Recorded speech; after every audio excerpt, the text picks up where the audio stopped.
Oke, kita masuk pada pola-pola organ limpa. Oke, kita masuk pada etiologinya atau penyebab umum. Yang pertama ada faktor penyebab penyakit luar, eksterior. Jadi limpa itu mudah diserang oleh lembab dari luar. Misalnya dari cuaca lembab, kemudian wilayah yang lembab, tempat tinggal yang lembab. Kemudian misalnya pada pegunungan yang sering berkabut. Kemudian bisa juga karena mengenakan pakaian basah setelah berenang atau mungkin setelah berolahraga. Kemudian duduk di atas permukaan yang lembab dan bermain atau beraktivitas di dalam air. Itu semua merupakan sebab-sebab serangan luar kelembapan. Terutama pada wanita yang lebih mudah terserang oleh lembab luar ketika haid atau ketika setelah melahirkan karena qi-nya sedang lemah, darahnya juga sedang melemah. Faktor emosi yang berkaitan dengan limpa itu adalah berpikir atau merenung, mengingat, dan berkonsentrasi. Kalau secara berlebihan apalagi berkepanjangan itu bisa memperlemah organ limpa. Dari segi diet, pola makan, limpa itu menyukai makanan yang hangat dan kering. Berkebalikan dengan perut atau lambung yang lebih suka makanan yang basah. Nah, kalau konsumsi makanan yang dingin atau mentah itu bisa memperlemah organ limpa, memperlemah yang limpa, atau panas limpa yang digunakan untuk memproses, mencerna makanan, itu akan terganggu oleh makanan dingin atau mentah yang limpanya akan melemah, sehingga memperlemah limpa secara umum.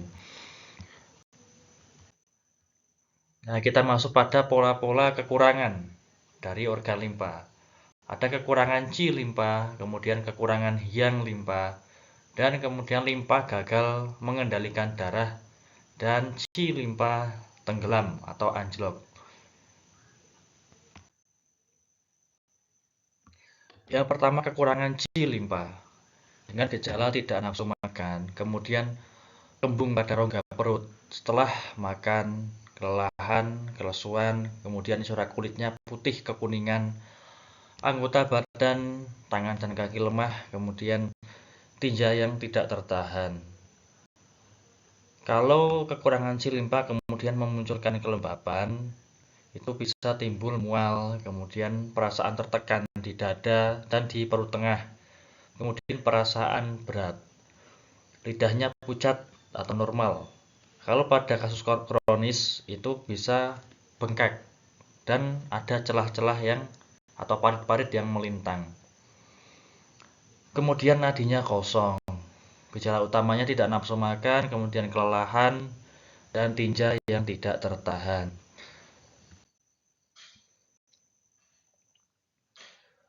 Kerusakan fungsi pengubahan dan pengangkutan dari limpa. Karena kekurangan qi limpa itu bisa menyebabkan berbagai masalah pencernaan. Karena limpa yang tugasnya mengubah dan mengangkut makanan dan jalir itu terganggu fungsi-fungsinya sehingga makanan dan jalir itu tidak terproses secara sempurna. Kemudian gagalnya pengangkutan oleh limpa itu membuat anggota badan kurang nutrisi dan menjadi lemah atau loyo.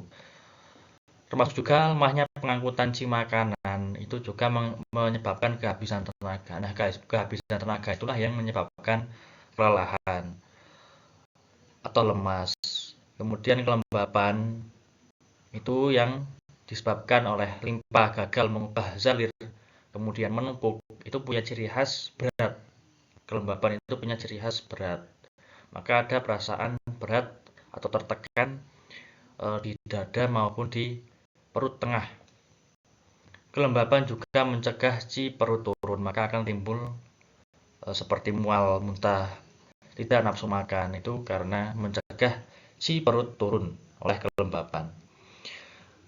Penyebabnya karena kelebihan makanan dingin atau mentah, kemudian makan tidak teratur, makan terlalu sedikit, kemudian makan sembari beraktivitas. Itu semua memperlemah chi dari limpa. Termasuk berpikir berlebihan, kemudian tempat tinggal lembab,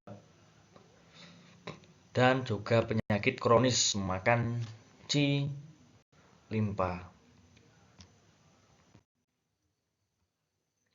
Prinsip pengobatannya dengan menambah energi chi limpa dengan RAN 12, kemudian ST36 untuk menambah energi limpa dan perut karena keduanya saling terkait erat. Kemudian SP3 dan SP6 untuk menambah energi limpa, BL20 dan BL21 untuk menambah energi limpa, terutama pada kasus-kasus yang sudah kronis dan lama. Metodenya dengan memperkuat dan bisa juga di moksa untuk menambah energi. Yang kedua ada kekurangan yang limpa. Dengan ciri-ciri tidak nafsu makan, kemudian kembung pada rongga perut setelah makan. Kelelahan, kelesuan, corak kulitnya putih kekuningan, anggota badan lemah, tinja tidak tertahan. Nah, dengan tambahan edema.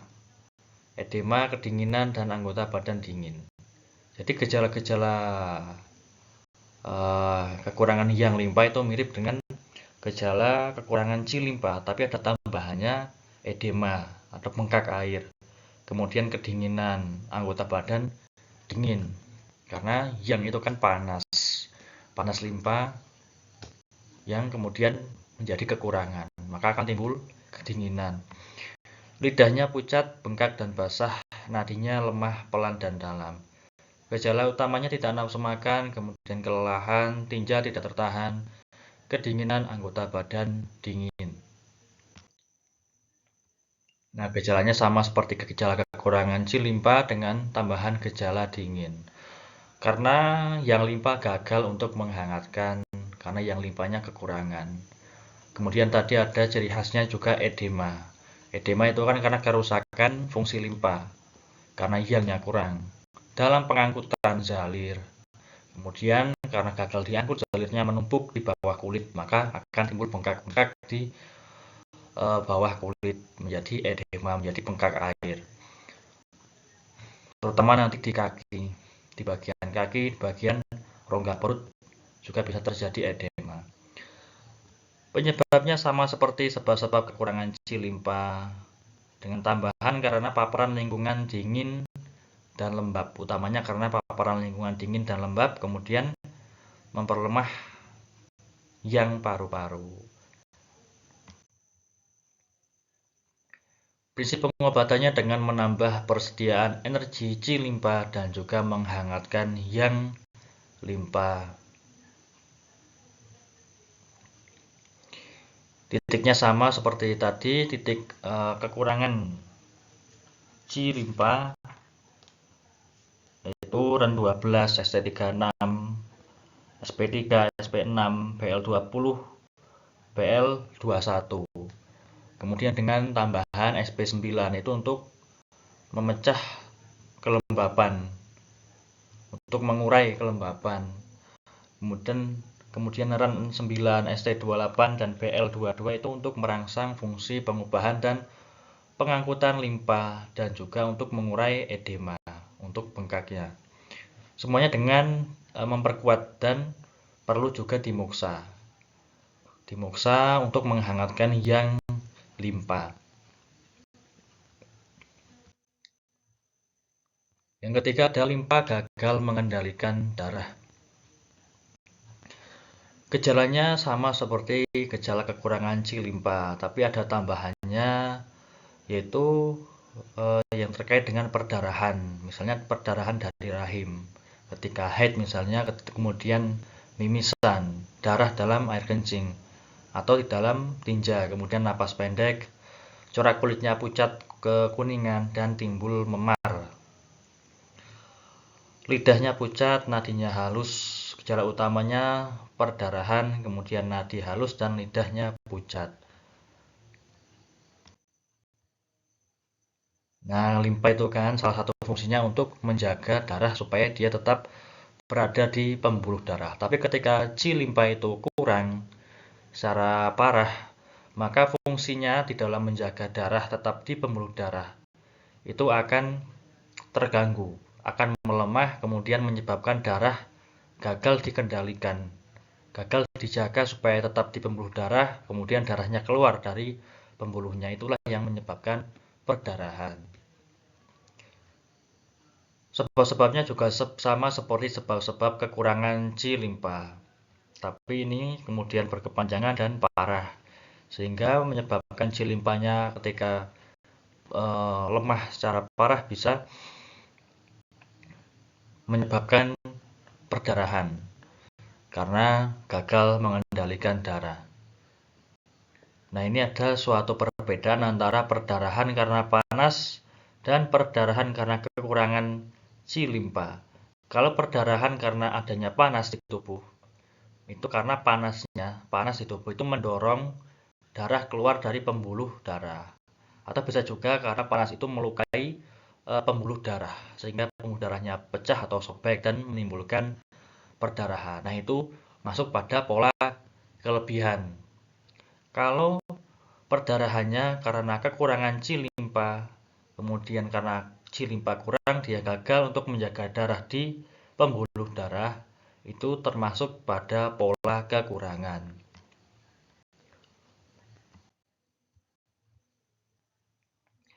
Prinsip pengobatannya dengan menambah energi C limpa dan menghentikan perdarahan.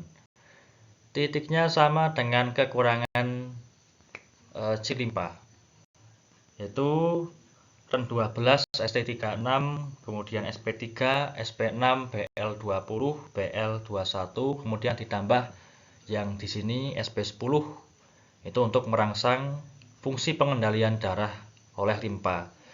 Dan juga untuk mengembalikan darah ke pembuluh darah. BL17 untuk meningkatkan energi darah dan juga untuk menghentikan perdarahan. SP1 dimoksa itu untuk memperkuat fungsi limpa dalam mengendalikan darah dan menghentikan perdarahan terutama di rahim. Semuanya metodenya diperkuat dan bisa dimoksa kecuali pada BL17 karena dia untuk menambah energi darah itu yin. Jadi tidak perlu dimoksa.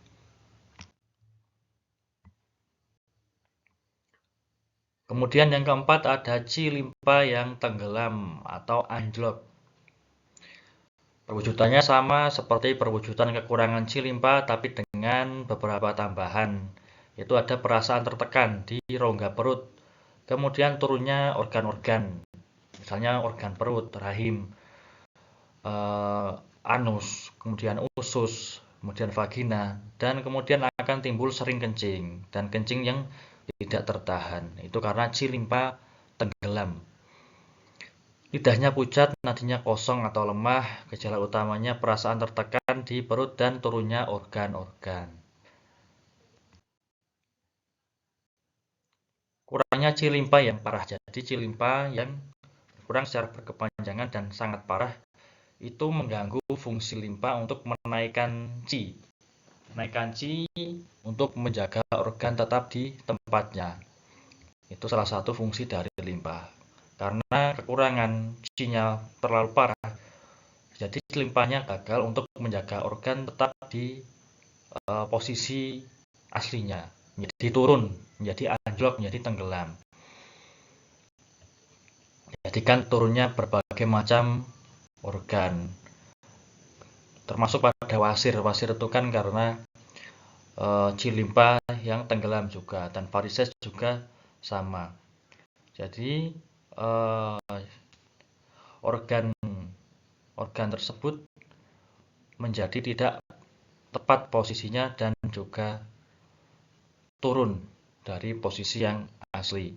Kemudian si limpa yang tenggelam itu gagal mengendalikan kencing, maka akan timbul kencing yang tidak tertahan.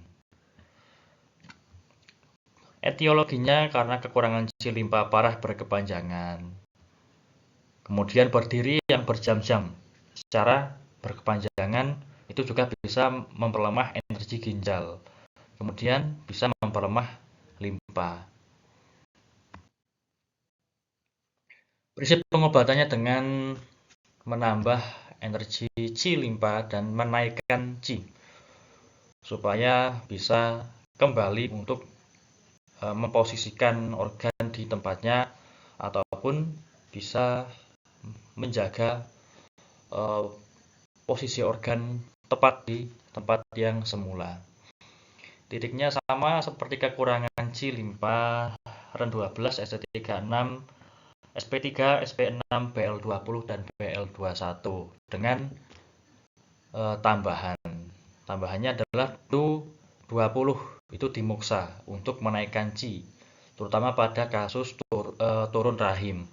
Kemudian Ren 6 itu untuk meningkatkan energi dan memunculkan Qi kembali.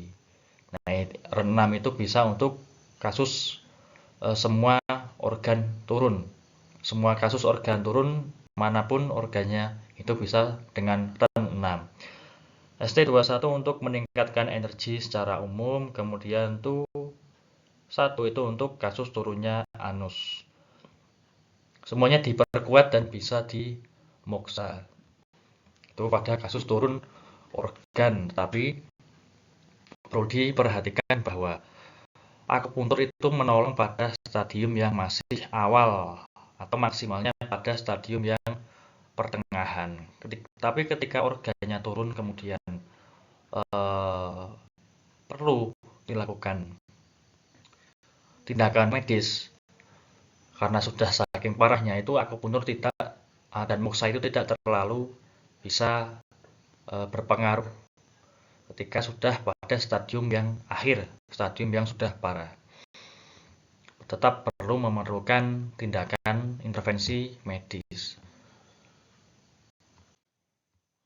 Oke, kita akan lanjutkan pola-pola limpa pada video yang berikutnya.